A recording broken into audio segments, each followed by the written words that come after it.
Very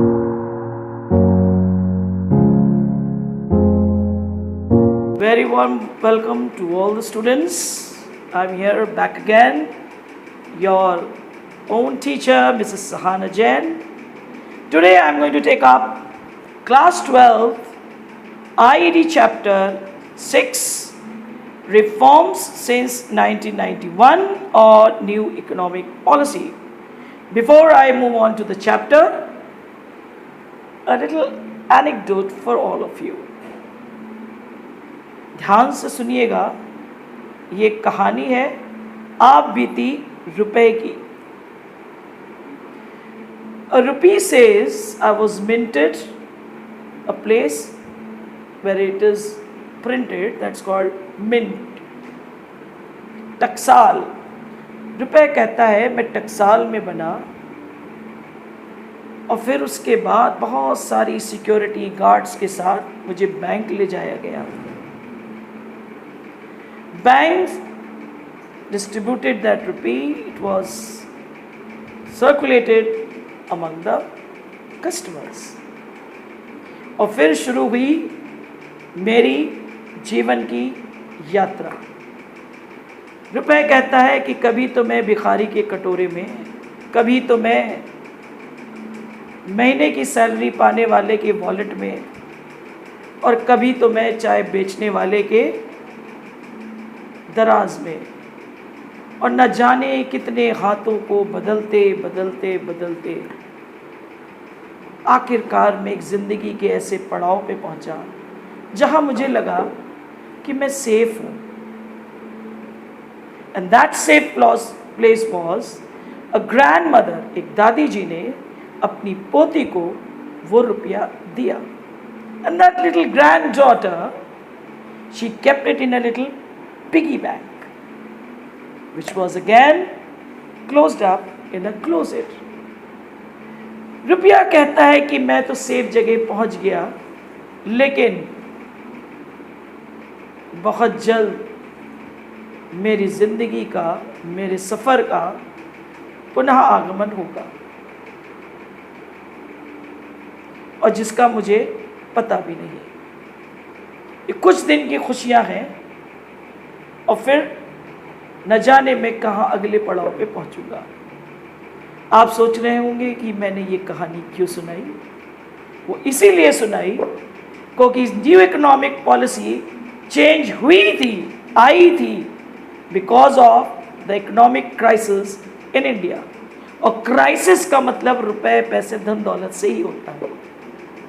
और आज की इकोनॉमी भी मेरी, हम लोगों के यहाँ से धन दौलत ड्रेन आउट ही हो रहा है. ये रुपया निकल निकल के न जाने कहाँ जा रहा है, कौन से सफ़र में है, और हम सबको इसकी तलाश है. इसीलिए छोटी सी कहानी थी चैप्टर से जोड़ने के लिए. Now we will move on to economic reform since 1991. The question arises, what are economic reforms? Economic reforms are a set of policies directed to accelerate the pace of economic growth and development. Hindi में कहें तो वो policies, वो जोड़ घटाना करना, वो changes बनाना कि जिससे इकोनॉमी तेज़ी से आगे बढ़े. और उसमें 3 बातें बहुत ज़रूरी ऐड हुई. First of all, prior to LPG new economic policy, उससे पहले था LQP.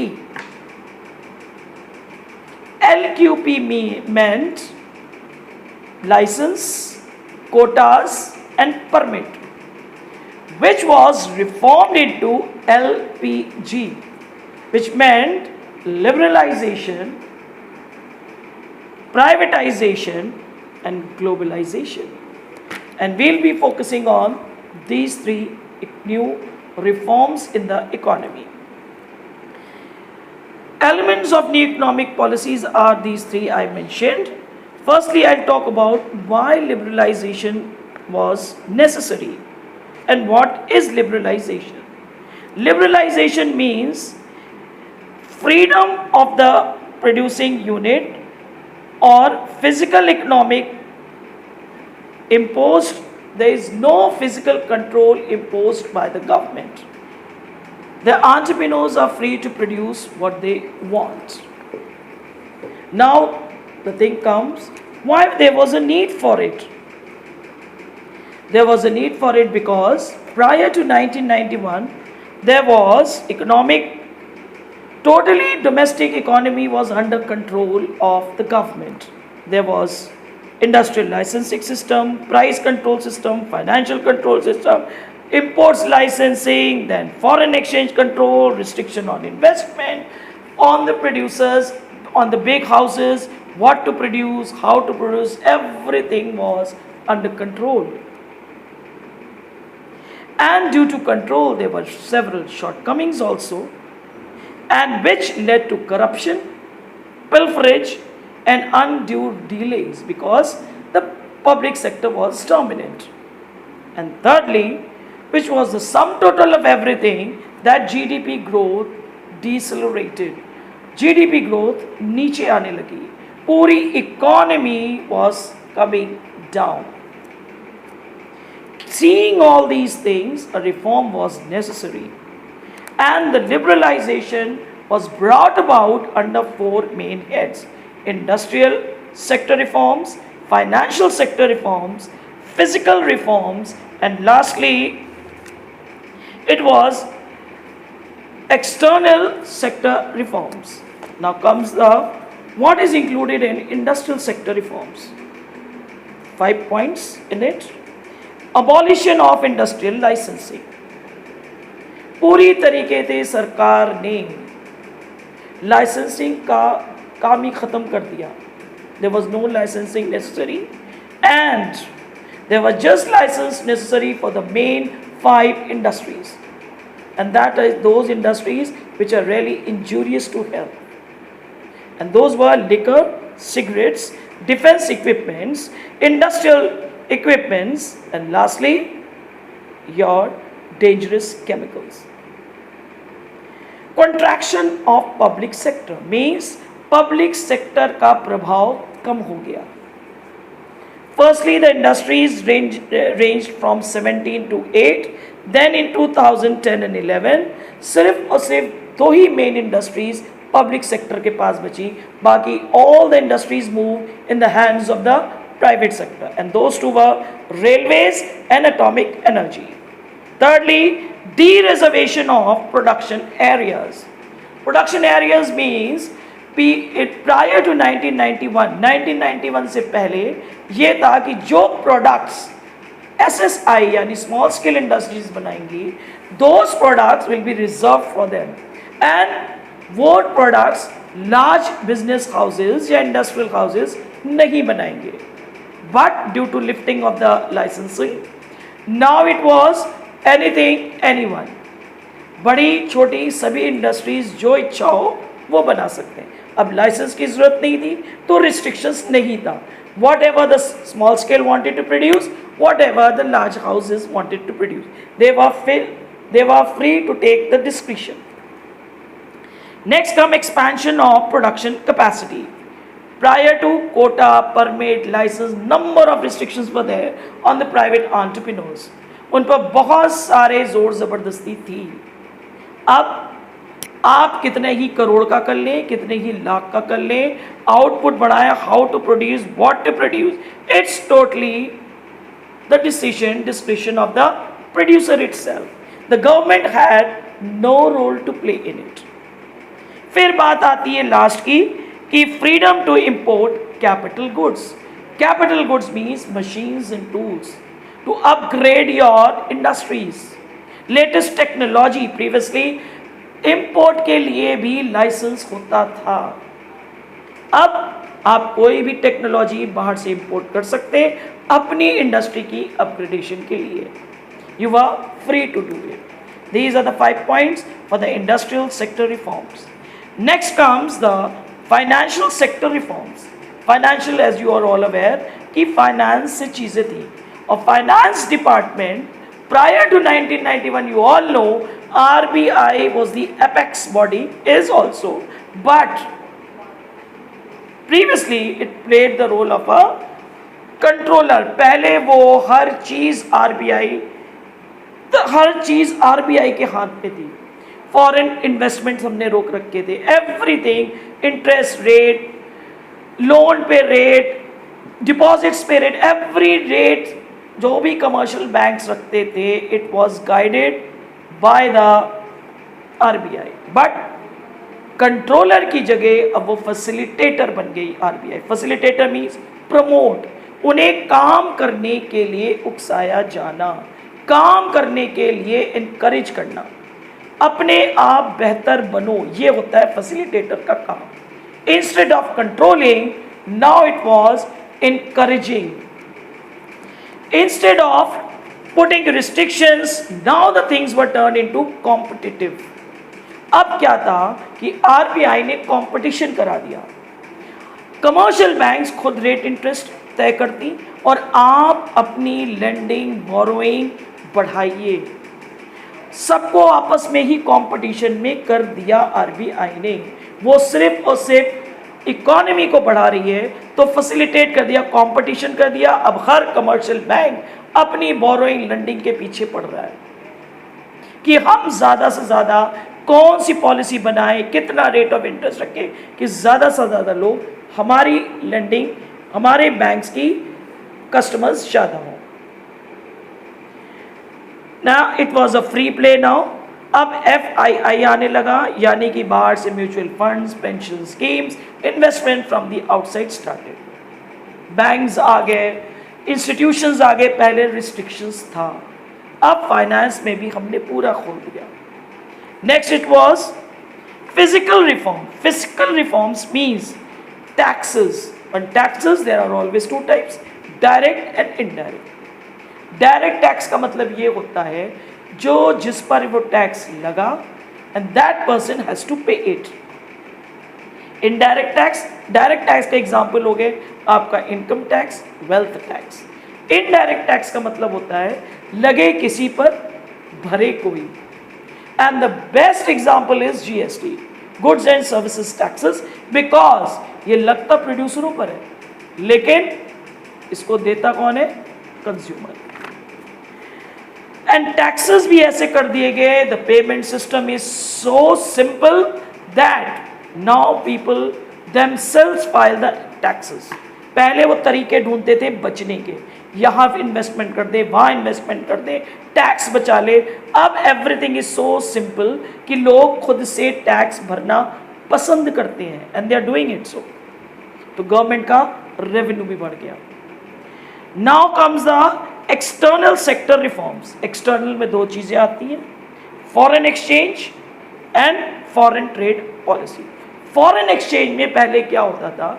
Appreciation and depreciation. Means कि सप्लाई ऑफ फॉरेन एक्सचेंज की वजह से किसी भी देश की करेंसी अप्रिशिएट होती थी या डेप्रिशिएट होती थी इन डॉलर। लेकिन डीवैल्यूएशन की जो बात आई, इसका मतलब ये है कि गवर्नमेंट खुद अपने आप से अपने रुपये की कीमत गिरा सकती है। इन 1991 पॉलिसी में उससे क्या हुआ कि जब मैंने रुपए की कीमत गिरा दी यानी डॉलर महंगा हो गया, और जब डॉलर की कीमत बढ़ गई, बढ़ने नहीं, रुपये के गिरने से उसकी कीमत बढ़ गई। Now more and more people will buy from the Indian market, और जब इंडियन मार्केट से सामान बाय करने लगेंगे तो फॉरेन एक्सचेंज हमारे पास आएगा। तो डीवैल्यूएशन से we can increase our foreign exchange reserves.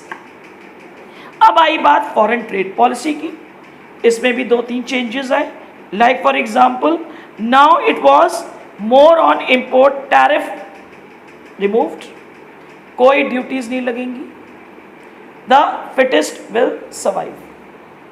दूसरी चीज, कोटास फिनिश्ड, यानी कि अगर आप अच्छी तरीके से क्वालिटी, क्वांटिटी, कॉम्पोजिशन, प्राइस को बेयर कर सकते हैं तो you will stay in the competition. Now government ने सब कुछ कंज्यूमर पे छोड़ दिया है। आपको महंगा लेना है, सस्ता लेना है, आपको अपनी बजट देखना है, so it's totally on the consumer. Foreign trade के मार्केट में अगर आपको रुकना है, एक्सपोर्ट कर रहे हैं, वहां सर्वाइव करना है, आपको quality, price other existing commodity के कंपैरिजन में आपको मैनेज करना है। तो नेचुरली कंपटीशन हो गया, गवर्नमेंट की कोई रोल ही नहीं रहेगी। तो these were the 4 changes brought about in liberalisation. Moving on to the next topic, privatisation. What does privatization means? Private means the private sector was given a prime role to play. Private sector को बहुत सारी सुविधाएं दे दी गई, freedom दे दिया गया। मतलब now the involving of the private sector in the ownership and operation of public sector. या तो गवर्नमेंट ने अपने पीएसयू सेल ऑफ कर दिए प्राइवेट सेक्टर को, या पब्लिक सेक्टर में बराबर के रोल में आ गया प्राइवेट सेक्टर। ये 2 तरीके से प्राइवेटाइजेशन हुआ। अब बात आती है need for privatisation. Economic policy से prior industrialisation was initiated during the second 5 year plan. हमारे यहाँ इंडस्ट्री शुरू हुई थी सेकेंड 5 ईयर प्लान से कि पीएसयूज को हम स्टैब्लिश करेंगे। दूसरी चीज़ क्या थी, आईपीआर में भी पब्लिक सेक्टर मेन रोल में था, लाइसेंसिंग, कोटास, परमिट्स लेना ज़रूरी था, तो प्राइवेट सेक्टर को सेकंड रोल था। दूसरी चीज़ क्या हुई कि it is believe that through spread of PSUs only diversification of industries हुई थी। मैंने आपको पहले भी बताया, व्हीकल की इंडस्ट्रीज हमने करा, इंजीनियरिंग गुड्स में आगे आए थे, और एक इंडस्ट्री थी इलेक्ट्रॉनिक्स में, that was sunrise which made it mark, and that was because कि हमने प्रोटेक्शन दिया, प्राइवेट को दूर रखा था। दूसरी चीज, it was spread of the PSUs only that transformation of people started from agriculture to the industrial area, क्योंकि एग्रीकल्चर में भी ग्रीन रेवोल्यूशन आया था। And PSUs gave us Navratnas, यानी 9 jewels which were most profitable industries were made, and they were 9 ratnas and now ratnas they were called. But gradually, धीमे धीमे these PSUs became a social debt. क्यों? क्योंकि उनका main M था social welfare, और PSUs में losses शुरू हो गए। लॉसेस के साथ साथ लीकेज, पिल्फरेज, करप्शन, डीलेज, ये सारी चीज़ें आने लगी। लोग अपने इम्पॉर्टेंट इंफॉर्मेशन शेयर करने लगे, करप्शन बढ़ने लगा। और जब करप्शन बढ़ने लगा, naturally privatisation was the only way out, कि पब्लिक सेक्टर को की पीएसयूज को अब प्राइवेटाइज कर दिया जाए। वहाँ पर सोशल वेलफेयर से ज़्यादा सोशल इंटरेस्ट, सेल्फ इंटरेस्ट हो गया, और निकम्मेपन से काम ज़रूरी होना था। And however to view the efficient performance, Navratna has to be retained. अभी भी नवरत्न तो हाथ से नहीं निकाली गवर्नमेंट ने, उनको नहीं दिया गया, बट नंबर ऑफ इंडस्ट्रीज हमने प्राइवेटाइज कर दिया। जब कोई भी चीज़ होती है तो there is naturally they are two faced, there is always the other side of the coin. तो अगर अच्छाई के लिए हमने दिया है तो नेचुरली उससे कुछ चीज़ें हमारे बैड इफेक्ट्स में भी आएंगी। तो गेम्स में तो ये हुआ कि सोशल अब सेल्फ इंटरेस्ट होने लगा, सोशल इंटरेस्ट खत्म हो गया, एंड कंपटीशन 100% आप देंगे तो नेचुरली आप जब 100% देंगे तो एफिशिएंसी बढ़ेगी और काम बढ़ने लगा। And it was high obvious high productivity. फिर उसके बाद क्या हुआ? Privatisation means competition, new modernisation, changes to stay in the competition, everyone was efficient, technology upgrade हो गई, and everything went up to the top class. Privatisation unlike PSUs, they privatisation unlike the PSUs had lot of money, क्योंकि वो international market में competition, पैसा जब बहुत हो गया तो जाहिर सी बात है डाइवर्सिफिकेशन शुरू हो गया। एंड डाइवर्सिफिकेशन का मतलब क्या? MNCs are the result of privatisation only. क्योंकि पीएसयूज में क्या होता है, लॉसेस हो रहे हैं तो आप डाइवर्स कहाँ कर पाएंगे। और जो आपकी प्राइवेट इंडस्ट्रीज होती हैं वो सेल्फ इंटरेस्ट होती है, यानी प्रॉफिट मैक्सिमाइजेशन। और जब प्रॉफिट कर रहे हैं तो आप पैसा होगा तो आप डाइवर्सिफाई करेंगे। And privatisation also promoted consumer sovereignty. इसका मतलब क्या, consumers were given top priority, उन्हें जो चाहिए वो दिया जाएगा, ना कि पहले 1991 से पहले ये था जो हम बेचेंगे वो खरीदोगे। पॉलिसी चेंज हो गई। Consumers were given high priority, sovereign, consumers का रूल, जो मुझे चाहिए वो आपने देना है। That these were the plus points. Other side of the coin, and the losses was private sector focused on self-interest rather than social welfare, and social welfare became only theoretical part. Secondly, the privatization free play of market में होता है, यानी demand and supply, and private sector always produces goods which are demanded by the high class. Profit making होते हैं ये sector, तो high class जब बनाएंगे तो जाहिर सी बात है प्रॉफिट ज़्यादा होगा, प्रॉफिट ज़्यादा उनका मेन एम होता है।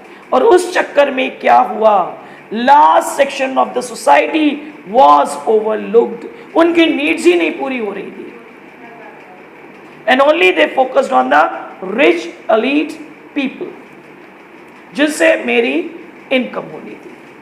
That was the funda, and this was the most two imperative losses of the privatization. I hope you will enjoy this video, read and come again for the next part of the video. Thank you, signing off.